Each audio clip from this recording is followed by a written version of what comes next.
Well, hey everybody, I hope you're doing exceptionally well. Today's video is a bit of new old stock footage, so to speak. It is footage that was taken back in October of 2024, leading into and during the final autocross of the 2024 season. Hey, remember autocross?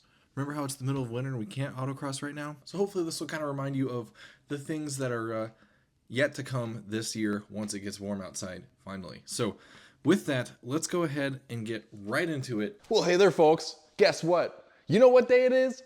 It's race day yet again for my beloved Porsche 944. Now, I've done right around, 5 autocrosses, I think, this year with this thing, and it's been really fun. Honestly, it's definitely an underperformer. Part of that is definitely the driver, and part of that is that this car is quite outdated when you consider how fast all the freaking cars are in today's day and age, even considering the indexes. That being said, it does make it that much more fun to try and be competitive with this thing. And for this particular race, I have made some recent changes to the handling. So earlier this year, I swapped out the front sway bar bushings to much stiffer bushings, which helped the handling of the car quite a bit. It helped it roll a lot less in the corners, but it made it understeer a lot more, which is kind of an inherent handling characteristic when you stiffen up such a thing. But I still have not solved my understeer issue that resulted from those stiffer front sway bar bushings. So I put as much camber into this car as the front camber adjustment allows, which gave us, I think, about 2.5 degrees or so. And I could already tell just driving the car around public roads that it definitely turns in much, much better than it did previously. Regardless, any ounce of improvement is much, much welcomed because it understeered so badly before. I'm gonna go ahead and get on the road so that we can get to the venue. And I gotta meet my buddy Mitchell there, who's also going to be co-driving this car with me today. So that'll be fun. We're trying to be as competitive as we can possibly be in the street class, and this will most likely be the last autocross race of the season that we're gonna be doing, given that it is late October, literally the last weekend in October. So we're really hoping to end this season off on a high note. Let's go see if we can't beat up on a bunch of these street class dudes with an old Porsche 944. Rippin', tearin'. The rippin' and the tearin'. All right, people, we're back with my broski Mitchell. Friend of the channel, at least I'd like to think so. Oh, absolutely. So this is a bit of a kind of a fun Head and Friends podcast episode intertwined with an autocross recap video. So Mitchell and I not so recently completed the final autocross of the season, and it was a very good one. Kind of drama filled. A little bit. We had some... It was a little back and forth. One of the big things, and we'll mention this as we kind of go through, our rival in an NB Miata, Connor, good dude. We had raced him several times throughout the year, and kind of just depending on the venue and the track and the event, he was faster than us sometimes. We were faster than him in others.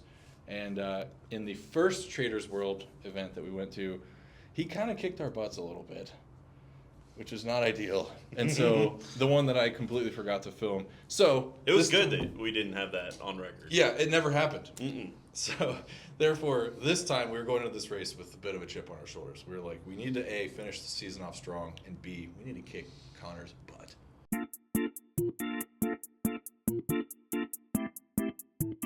We kick off things with a pretty wide open slalom. Now, of course, it's hard to tell on this track layout here, but just know, again, this venue is quite large. For scale, look at the grid underneath all of this track layout. Those are parking spaces. So this several gate slalom to start things off was a pretty wide open one, and you were honestly cooking pretty fast by the end of it.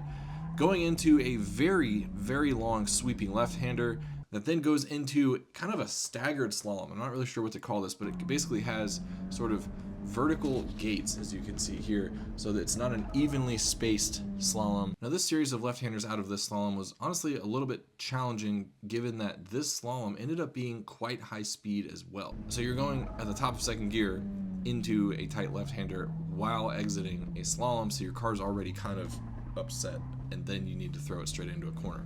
We then go through this series of kind of staggered gates. This first couple set of cones is kind of like a slalom, and then it shifts over into a gate, and then shifts over into another gate. And then this section right here is pretty high speed into a very tight 180 degree right-hander before the finish line. What were your thoughts on this track? It was a lot of slaloms. There's the two slalom sections, one on the front, one on the back.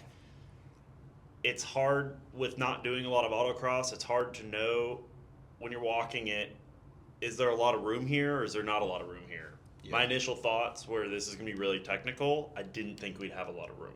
Well, on top of that, we haven't really felt confidence in the way the car was driving either. The car's been fast in certain areas, but I wouldn't say through technical portions of the track, the car didn't give us a lot of confidence in Not at feel. all. And so, we weren't really too sure how that was going to go. But it was a typical track walk in that we talked about a lot of things. We had a lot of really good ideas that we did not use. That's so true. All of the best intentions in the Oh, yeah. world after the first Dude, run, we were they going to run all the went. coolest lines, hold the break at the most perfect spots, Yep. and And all that. those went were out not window. those were not the right lines or the right spots. Yeah. Yeah, and to the point about the car, because of the handling situation that we were fighting all throughout the season with it, the severe understeer, we kind of we could get it around the track at a competitive-ish pace, but we really had to kind of brute force that thing, and yeah, we really never felt confident with it. We really struggled just to get consistent front grip out of it, and so you almost had to twitch the car in a way to kind of get it to really rotate. Yeah, it was so hard to be repeatable run to run. Mhm. Like, it's hard to have things to focus on in the next run when you're like, I don't even know if the car is going to behave the same way going into this corner again. Yeah, so with that being said, let's jump into this first run. We're not going to bore you guys with every single run. We ended up doing 7 runs in this particular event. For the purposes of this video and kind of for the purposes of this race too, we were ranked by specific class. It wasn't ranked as an overall street class. So if it looks weird that we only have, 6 people in our class? 5, 6? Yeah, 5 or 6. Then And I mean, Elsa, you say mostly Miatas. It was only Miatas. Yeah, it was- Except for the 944. It's just there's 2 drivers of us in there. Yeah, so it's kind of an interesting class. Like, we try to be competitive within E Street, and outside of that, it's very, even with the indexes that are applied to all the times for these cars, E Street tends to be pretty outgunned just because you're dealing with low horsepower. I gotta just take it a little more easy.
Got the first run jitters out of the way. Yep. That was huge because it really let us know that the car is worlds better. Oh, yeah. That was such a big relief. I was really curious to see how that was going to be. Oh my gosh, is it way, way better? So much more confidence inspiring. Anywhere on the track. Slalom wise, like weight transitions and the big sweeper corners, it just sticks the line and holds it. And if anything, it's oversteery, which is It's not too perfect. oversteery, but like it's what you want. You know? And we had a lot of space, and we were all over the chip. Yes. All over the chip. We were like halfway through straightaways on the chip, and it's like, we're only going to get faster, so we're going to be on the chip even earlier. You decided. Yeah. I decided I was going to try to do a 2-3 upshift. Very quickly down to a 3-2 downshift into Yeah. the slowest part of the track. Yeah. which you will see how that works out.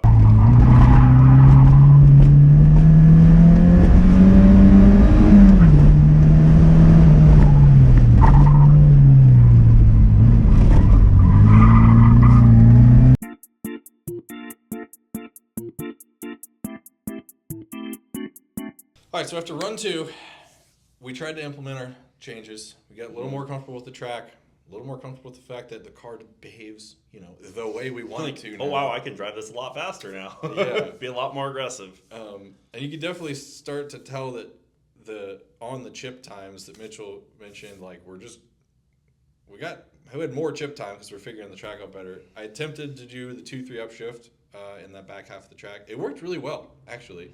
Well, also in the second round, and if after the third round too, with those two, it just seems like we kind of got way better in the second round, a little bit better than again in the third round. But you start really seeing the order of who's going to be fast and who's who in our E Street class of 5. It's also important to note it was a really cold morning. The day ended up being a really nice, 60-degree day. Really cold morning. Our first runs, you're on cold tires. The sun had really just started to come out. Yeah. In the track temp, we don't track temp, but it had to have come up a lot from the first run to even the fourth run. Big time. So that first run was really pretty slick. Actually, in the outtakes, you had almost spun out in the very, very, very first run. I'll put that in.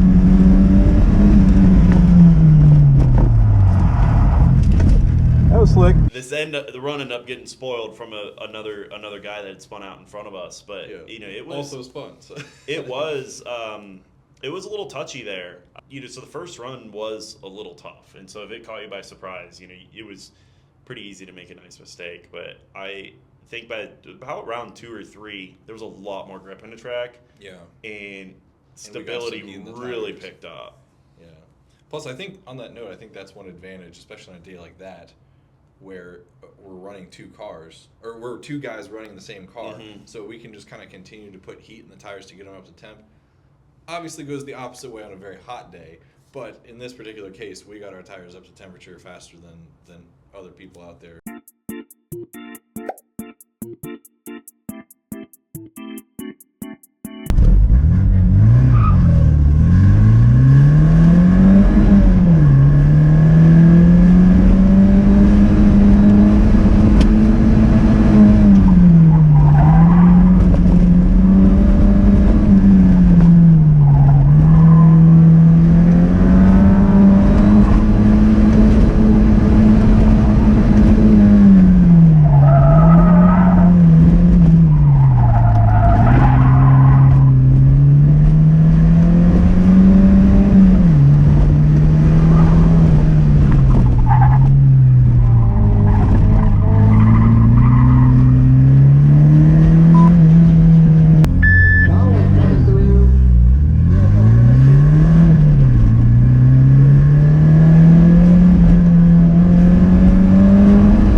So after run 6, we were sitting pretty with regards to Connor. Mitchell and I were running 1-2. I mean, at this point, we're feeling pretty good because for the first time, we've felt like we've maximized. Yeah, and we could really maximize, optimize, focus on specific things. Close to about the best time we feel like we can really get. Yeah. And it's a little relative because I'm like 4/10 behind you in the same car. You've done less autocross than I have, so slaloms really, really are a really odd thing to get used to. It's very unnatural. Yeah. Like, you're not normally supposed to drive a car and go like this. Yeah. Like, That's for NASCAR cautions. But that was my goal going in round 7. Like that was it. We could kind of see on the sector timing and scoring that we're able to see on our phones live. That's really where I was losing my 4/10 was really in the 2 slalom sections. So that was my goal. Hey, let's go attack those a little bit more, and let's see what we can get out of it. Because I know there's more time in the car, and we're already 1-2. Like sky's the limit. Yeah. So I'm pretty excited getting in around 7, feeling comfortable, and we'll see how it goes. Yeah. See if we can get a 1-2.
Screwed the pooch, my man. Screwed the pooch. No, you got better. You still improved, but I got freaking better. Connor somehow grabbed 1.5 tenths out of it, Yeah. and he had been running fairly consistent, and then all of a sudden just jumps deep into the 39s all of a sudden. He was sandbagging. He was. He was obviously sandbagging. We need to It's go terrible. talk to the officials. That's not good. But yeah, in hindsight, especially going back and watching it, I really had thought I was getting a lot more out of the slaloms going into that last run. And it really appears, looking at the data and the footage, I pretty much did the same thing I did before, and it just wasn't good enough. I needed to just keep my foot in it and not worry about hitting any cones. And, oh well, kind of wimped out on that, but It's a delicate balance. It is. Honestly is. And so now that we know we have this newfound confidence in that 944, I think we can just, take what we learned and push it further. That's like the crazy thing about autocross though, I've got to say, like the guys who do it all the time that are really good at it, it's amazing how fast they can optimize over run to run. yeah, consistency is huge. Yeah, and I'm just like, okay, I kind of want to improve in this corner, I guess, but also just do better in general. And they obviously are like faster. finding specific things and really, really doing it, just extracting the time. But I think it's fun. We are very much so part-time autocrossers. We are very part-time. Very, very part-time. And you won the class. So how does that feel? I was just happy we placed ahead of Connor, and we ended the season on that high note. We did, and it's the first time we've finished in the top half of the class in E Street Yeah. together.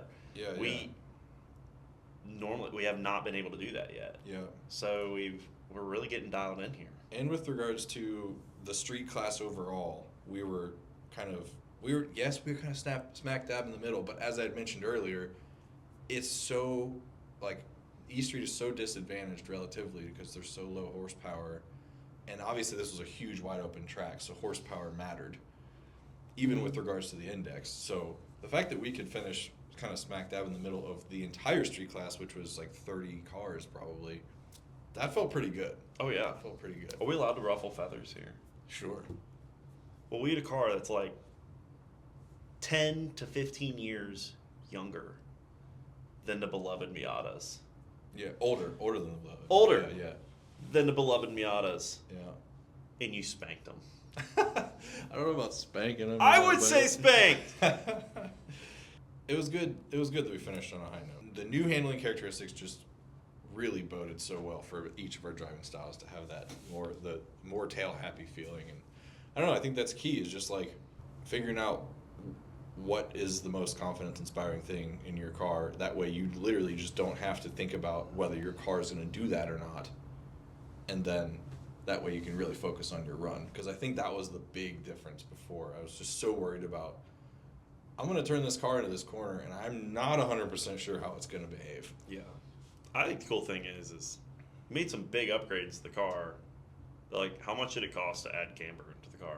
$0. It was all the stock camber adjustment. Yeah, that's Awesome. so true. Yeah, and the bushings for it were, I don't know, what, $50. I mean, like, all told, the amount of, okay, well, tires are expensive, obviously, but It needed tires anyways. I mean, you Yeah. got it with 10-year-old tires on it, so. yeah. I mean, all told, like, compared to any other discipline of racing, it is pennies out of what we were doing, you know, racing a cheap car, doing the bare minimum to get it kind of up to snuff, put some tires on it, throw some new sway bar bushings in it, and add a camber adjustment to it. And, you know, we could make it to the point where we're very competitive in the class that it runs in. And so that was the whole point of this project, you know, and so I don't know, I thought it was a success. And Absolutely. and the fact that we could walk away from the season both getting on the podium felt nice. And we can go into next season and carry this. We're gonna expand on this a little bit. It would almost be interesting to find out which of the budget Porsches is the best autocross car. You know? Ooh. This could be a fun Probably the one I'm in. We'll see. Okay. You know. All right. Fair enough. I had a great time. Me too. Highly recommend you do it with people. Yeah. It's so much fun to do it. I think the 2-driver lane has the most fun. The true It's hard to say. the 2-driver lane is awesome. Yeah. And it's really fun to ride because it actually feels so much faster when you're riding Yeah. than when you're driving. And so getting to ride with a friend is, I mean, you only get to be in the car for so long while you go to the event anyways. And so you get to you get to get more car time and seat time by riding. So it just makes it more fun. And you get to just see the track more, so that's an advantage as well. Absolutely. So one could argue that, and we mentioned the tire note earlier, you know, on a colder day, you get your tires up to temp more quickly. You know, there's advantages and disadvantages and, like, you know, more wear and tear on the car. But honestly, autocross really is not even that hard on your car. It's hard on it in spurts, you know. Nothing compared to, like, a track weekend where you're just eating brakes and eating tires and you're spending $500 to be there. Autocross, you spend $35 and you burn some fuel and a Sunday. You know, great time. Perfect. It is. Highly recommend. Yeah, glad we did it. We had a good, successful season with the budget weekend racer, and on to next season, or this season, I guess. Now that it's the middle of winter, you know, It's the off season. it's the yeah, you know, we've been training. No. Training. Well, thanks, dude. Yeah, man. Thank It was you. a good time. It was a really, really good time. Yeah, we had a lot of fun. Yeah. Go out and autocross. Rippin', tearing. The rippin' and